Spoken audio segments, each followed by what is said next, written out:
High বন্ধুরা, তা দেখো আমি এখন সকালবেলা থালা বাসন মাজছি।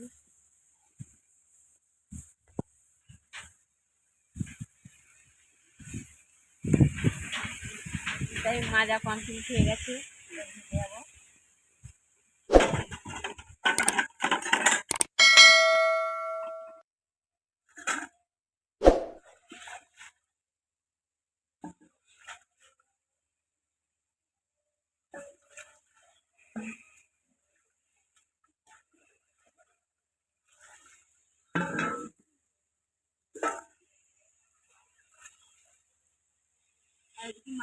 মাছ হচ্ছে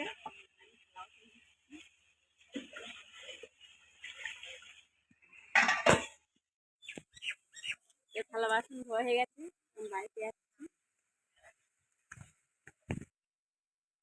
তাই বাড়িতে চলে এসেছি, এবার রান্না করবো। তার মা পুকুর থেকে মাছ ধরে এনেছে, আর গাঁ থেকে কালকে কাঁকড়া মেরে এনেছে, আর আজকে সকালে জাল বেঁধে গেছিল, এই চিংড়ি মাছগুলো নিয়ে এসছে। তখন কাটাকুটি চলছে। আর